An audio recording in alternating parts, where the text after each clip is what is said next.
Guys, what's going on? My name's Dave. This is Dick's 4x4 Garage, and today we're going to be doing an update on Project Goldie 79 K20 Longbed, and she's actually looking a little bit more gold these days. So yeah, so check it out. So I really dig what's going on here with the color, and I wasn't quite sure I'd be able to actually get it back to a shine, but hell, I did. So basically what happened is I got to this section here. I just took a little square. I got my DA out and I went to work.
Got it down to where it was shining and it looked good, and I was like, damn, that looks really nice. So then I worked a little bit more on it. My DA gave up the ghost, and then I actually went down and got one of these at Harbor Freight with a wool pad on it, and then I got some of this stuff here, some of this 105 Ultra Cut compound.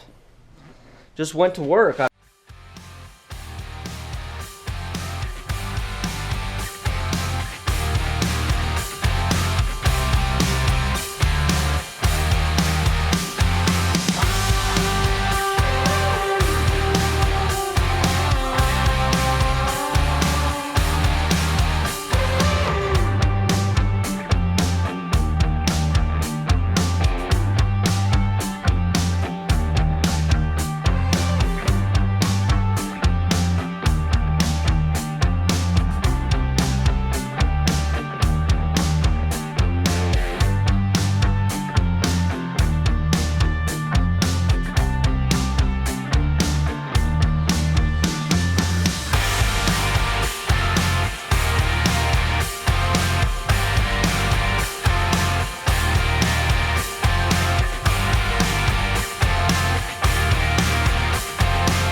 I've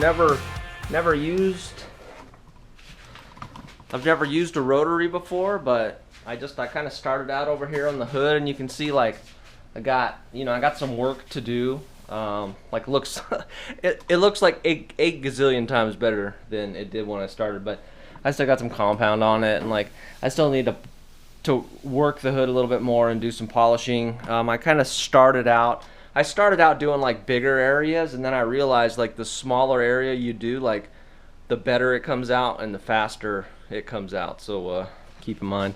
I'll show you, just so you remember, this is what the whole truck looked like up there. I mean, it just was like, just looked like an old brown, just looked like an old brown truck. So anyways, worked it around. Yeah, everything looks pretty good. You can see, you know, where previous work's been done to the truck and stuff like that. But it, I just wanted to get like really just a little bit of gloss on it, you know, like I wanted it to just kind of look a little shiny. Like you can see here, it's a little bit splotchy in some areas that need a little bit more work. And then probably when I'm done, I'm going to polish it. So I'm going to do probably do the roof this weekend, get that all done, and then I might consider polishing it. So basically what I did is I just kind of got it all done. Like look at that color. The color is nice. I think I looked up the color, and you guys can correct me if I'm wrong, but I think it is Western Saddle. God, I'm trying to think. Western Saddle. I don't know, fire something metallic, but it's a pretty nice color. So once I get it all done, like I said, still got more to do on it, but I think it's going to look pretty good. So another couple things that I wanted to talk about is in the engine compartment. So here's the current setup. I'm not sure if I talked about this setup before, but you remember here, and I haven't even cleaned this thing. It's actually going to come out of here now. But I had my like stock airbox right here with that, but since I put the vintage air in, it wasn't going to work. So I got this cheap guy off of Amazon, and I'll put a link down in the description for it. It's working out good. It was like 40 bucks. I didn't want to spend a whole bunch of money on the K&N. The filter on it is kind of, I don't know how good the filter is on it. I'll probably oil it up this weekend. IAT super suck. So that hole there, this vintage air kit actually comes with, let me get a little bit of light. The vintage air kit actually comes with a deal to cover that hole. But what I think I'm going to do is I'm going to try to put, I don't know, either like make some kind of air box for over there, maybe use the stock air box that I had, the one off of the 05, or do something, but I'm going to try to suck my air from there, even if it means like if I got to extend the tube. I don't know what I'm going to do, but I think I need to do that. I'm getting pretty high IAC, so if you guys are, you guys are LS swapping these, you guys know that the IACs are pretty rough. But as far as the engine been going, it's been running well. Haven't had really any hiccups. After I got it tuned, it's had plenty of power. He had to put a bunch of timing in it. Got the fuel straight, and she's just running like a top. Like, feels super peppy.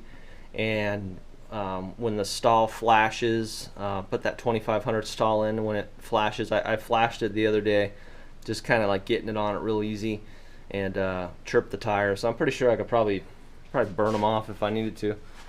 Anyway, so I've a couple things that I got to do. I got some holes in the firewall, so like when the AC's running, I get a little bit hot air in. I think I need to seal the backside of the booster. A couple holes I got going on there. Talk a little bit about the vintage air AC setup. Pretty simple setup. You get your condenser in there. The kit comes with lines, so you just have to have them cut and then get like a local hose company or something like AC Place to crimp them for you. That's what I did. I just went to my local hose company. They crimped them for me. Basically, you take off your stock evap stuff, put this plate up in there. You mount basically everything except for the compressor and the condenser is like inside of the like the evap box. So the lines go up in there. Then you have your heater lines, and that's really it. So it's one wire, which needs 30 amps. So if you look over here, this is kind of how I got it. Oh, sorry about that. It's kind of how I got it set up. Just a 10 gauge wire to the breaker, and then I run it around here. Alternatively, I could have picked it up off of the starter lug, but I figure since the PCM, like the wiring harness for the engine's getting its power from there, and it's hot down there, I was like, I'll just run it. And I just ran it through here, so I need to tie this sucker up, but it's kind of in a safe spot, so nothing's really hurting it. So ran it over here, hooked it up, has some grounds that come through, hooked them up, and then on the inside, kind of show you how she's looking here. So I'm really happy with the inside. I've I basically took the whole dash pad and the dash mat, whatever you want to call it, dash pad. Basically took the whole thing out of the K10. Even the bezel is out of the K10 because it had, the kit actually comes with these, so this kit was for the 84. So I didn't want to like, it like actually kind of looked kind of nice, so I didn't want to like go like trying to fit it in the other dash and not having it look good. So I just decided just to take the whole dash pad over, and it looks good. So I think the color, you know, it's black, so it kind of matches. It's got a nice dash mat, and it's pretty cool. So here is the EVAP box. You can see there. I still had room for my harness to come through, so we're going to talk about the harness here in a minute. I'll tell you how all that stuff hooks up, but anyways, there's the stock grommet, stock hole for the blower motor wires come through there. So what I did is I trimmed that plate out a little bit there just to fit around it, and then I ran my wires just right on top of, over the top of the EVAP box, and then I just kind of tied them up. But you can't really see it in there. But anyway, so this is the PCM. This is how it mounts. So it is pretty much out of the way. So if I did put my glove box door on, it would be cool. So I have a glove box door for the K10. What I might do is I might hack it up a little bit, maybe kind of retain the one that came off here for later if I want to put it back in, or maybe even use that one, I don't know. But basically everything is up in there secure, everything's tied up, no worries with that. As far as the power wire and the grounds out there, all you really have, you have a connector that goes over here to the switches, to the switch panel, and then you have a ignition wire that goes to it, and then you have the one that goes to the dash lights, so it turns on the panel. So anyways, there you have it. And then I got to figure out where to mount this fuse block there. So that is actually came with the engine harness, so that's all part of the painless harness. And you see like that's off there because of the defrost vents. So I didn't hook them up because I'm like, I never used the defrost anyway, so who cares? I live out in the desert, don't matter. So anyway, so that's it. So basically what I got to do basically to kind of finish the inside is figure out where to mount this. And like I said, I might take that other door and cut it, mount this to it, and even if that's exposed, I don't care. I could make a little cover for it or something, but you know, it's tied up, it ain't going nowhere for now, and it really ain't bothering me. Nobody ever rides in it but me. Been driving it to work and stuff, and I really enjoy this. And got a cup holder, baby. Everything usually falls out of it, but it's a cup holder. All right, so let's actually talk about the engine wiring harness on this thing, because I know some people were asking about it, and all I really got to say is that it's super easy. Everything's there. Everything. So this is how it boils down. You have the harness. You can figure out where you want to mount it. You can either mount it where, like I did, like the PCM where I did, or you could put it in the engine bay. You know, however you want to do it. It's up to you. But the everything hooks up where it needs to hook up. Everything is already there. It gets its main power for all of the like the fuel relay and all those fuses inside. It picks up the power from the hot lead on the starter, so the starter lug. And then the only other wire that you really have to hook up to get it going is you got grounds at the back of the heads. So what I ended up doing is I grounded each head, and then I grounded one of them to extended it, and I grounded it to the front of the block here. So you have two heads in a block just to make sure there was a good ground. And then all you really do is, let me show you over here.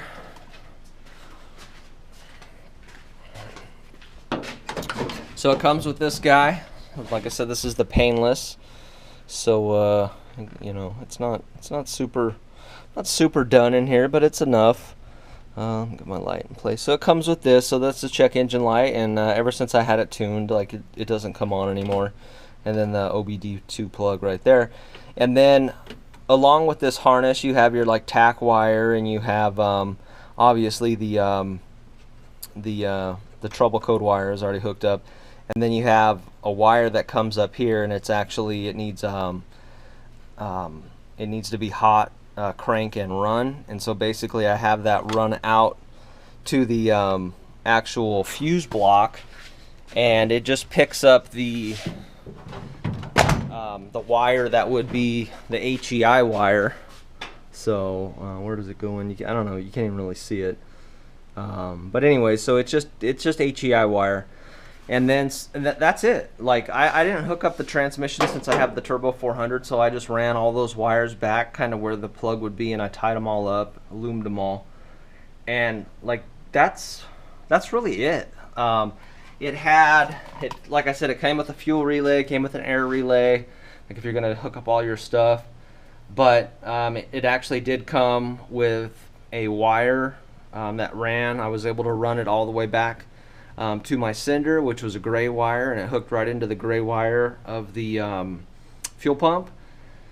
And then I ran it also had a purple wire that came off of the sender, which is not part of this, but I ran that to my signal wire for my gauges. So I have my speedo works, my fuel level works, volts, water temp, everything like that. As far as water temp goes, made a video a long time ago about it, but basically, I don't know if you can see it there, maybe you can, but I basically took a stock sender, I put a file in a vise and put the sender in my drill. I worked it down, and then I tapped it with I think it's an M12-15 die, and put it right up in the head with some thread tape there, some Teflon tape, and it's good to go. Now it doesn't actually read. It reads, but when it like by the time the thermostat opens, that thing is like pegged out, and then it comes down to like somewhere in the middle. So it always kind of, I can tell like where it's at, like kind of where the engine's at, since I've been monitoring it. Yeah, so that's really it with the harness, with the painless harness. It was super simple. It's basically just, it's easy to hook up. I mean, all you have is power, ground. You need one wire that is hot on crank and run, and that's it. You know what I mean? Like really, that's it, and it's good to go. So, I mean, it's basically, when you get it, you just have to figure out where you want it and try to make it look clean. I try to get some different color tape, which I'm going to switch back up to black, but yeah, that's it. It was super easy, super simple. I dug it. I had a couple issues with it. I had to switch I had to get different O2 sensors so the plugs were right. But other than that, I mean, that's it. So I tried to keep really everything away from heat sources. Everything that did get close to a heat source, like my fuel line, it got put in that, it's called like fire protection stuff. And anyways, it's like a thermal shielded sleeve.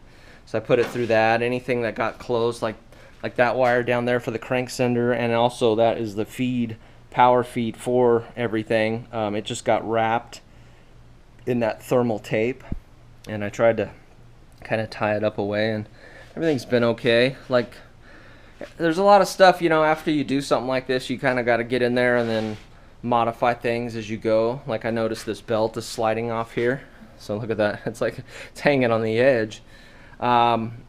And reason being is I had a belt. It was actually the belt, but I changed this pulley down here because my other pulley was like rubbing, and but I'm actually going to put that pulley back on because it actually keeps the belt from walking off like this one's doing. So it's just like little stuff like that. You know, you got to drive it and check it and drive it and check it and all that stuff. But yeah, so really I just wanted to kind of give you an update on the truck, let you know what was going on, and if you're kind of like want to see what's going on like between videos, you can check out my Instagram at Dix4x4, and I don't post on Facebook or Twitter or any of that, but on Instagram I post a lot of pictures like as I'm working on it, so if you want to check that out, go for it. But yeah, so this weekend, like I said, got to seal up the firewall a little bit, kind of address some issues like that. I'll probably get up underneath here, check everything out. I've been really happy. I haven't had any leaks up underneath it. I think that front trans seal pretty much took care of the leak. I see a couple little things here and there, but I'll get down there and check everything. Just like a drip here, drip there. I know I'm dripping like a little bit of gear oil from the transfer case, but you know, it's like if I have like a little drip here and there, like I ain't sweating it. It ain't no big deal. But I'm super happy that the color's kind of coming back. Like I said, if I polish it more, I think it's gonna look good. I mean, it feels nice and smooth. It looks good. I had a guy offer to buy the truck from me today, but he probably didn't have enough money. I got so much money tied up in this truck. But yeah, so yeah, just a quick update. I just wanted to let you guys know what was going on. I love this LS1 with the 2500 stall, with the turbo 400, with the 33s 410 gears. I run 70 down the highway. I don't really need to go any faster than that, and it's rolling good. I've been getting pretty good gas mileage. I'm gonna probably fill up next week when I drive it, and then that'll give me a pretty accurate, I can get a pretty fair reading of what my mileage is. So I'll probably do that. But hell yeah, guys, just super happy with everything. I'm kind of glad that I didn't really rush this truck, and just kind of came together. So anyways, I appreciate you guys. Appreciate you guys rolling with me. Like I said, just wanted to get you an update video out, talk to you a little bit, let you know what's happening with the truck. And that's it. So you guys take it easy. Talk to you soon. Dave out.